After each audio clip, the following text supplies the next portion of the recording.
নমস্কাৰ, মোৰ নাম শ্ৰী প্ৰণেকা। মই ধনেশ্বৰ উচ্চতৰ মাধ্যমিক বিদ্যালয়ৰ নৱম মানৰ ছাত্ৰ। নমস্কাৰ, মোৰ নাম শ্ৰী মন্দিৰ বৰুৱা, ধনেশ্বৰ উচ্চতৰ মাধ্যমিক বিদ্যালয়ৰ নৱম মানৰ ছাত্ৰী। নমস্কাৰ, মোৰ নাম শ্ৰী ধৰিত্ৰী ডেকা, মই ধনেশ্বৰ উচ্চতৰ মাধ্যমিক বিদ্যালয়ৰ নৱম মানৰ ছাত্ৰী। নমস্কাৰ, মোৰ নাম কুলমণি ডেকা, মই ধনেশ্বৰ উচ্চতৰ মাধ্যমিক বিদ্যালয়ৰ নৱম মানৰ ছাত্ৰী। আমাৰ বিষয়টো হৈছে জামৰ মেঘ, কাৰ্বি সমাজৰ হস্তশিল্প আৰু পৰ্যটকৰ বাবে আকৰ্ষণ। অসমৰ কাৰ্বি সমাজৰ পৰম্পৰা নম্বৰক বেগ। মাথো হস্তশিল্পই নহয়, এই সাংস্কৃতিক পৰম্পৰা আৰু দৈনন্দিন জীৱনৰ প্ৰতিফলিত এক প্ৰতীক। পৰ্যটকসকলৰ বাবে এই বেগ সৌন্দৰ্য আৰু ব্যৱহাৰিকতাৰ এক অসাধাৰণ সমাদয় প্ৰদান কৰে।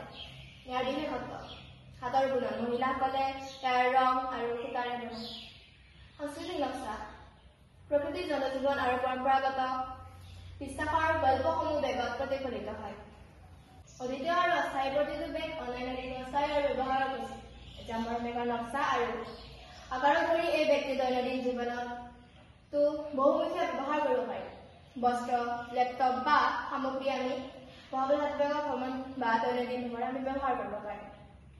স্থানীয় উপাৰ্জন আৰু অভিজ্ঞতা জামৰ বেগ কিনি পৰ্যটকসকলে কাৰ্বি ভিত্তিক আৰ্থিকভাৱে সহায় কৰে। ইয়াৰ বিক্ৰী স্থানীয় মহিলাসকলে উপাৰ্জনৰ এটা পথৰ সুযোগ দিয়ে আৰু পৰম্পৰা জীৱন্ত ৰাখে।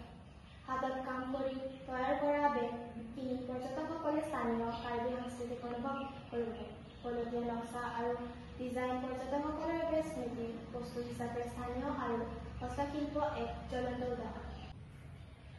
উপসংহাৰ কাৰ্বি সমাজৰ জামৰ মেঘ সংস্কৃতি ব্যৱহাৰিকতা আৰু পৰ্যটন অভিজ্ঞতাৰ এক সৰ্বশ্ৰেষ্ঠ মিলবিন্দু।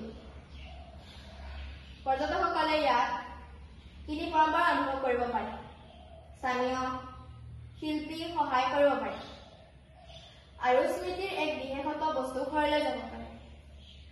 জামৰ বেগ এটা বেগ নহয়, অসমৰ কাৰ্বি হস্তশিল্প এক জীৱন্ত প্ৰতীক।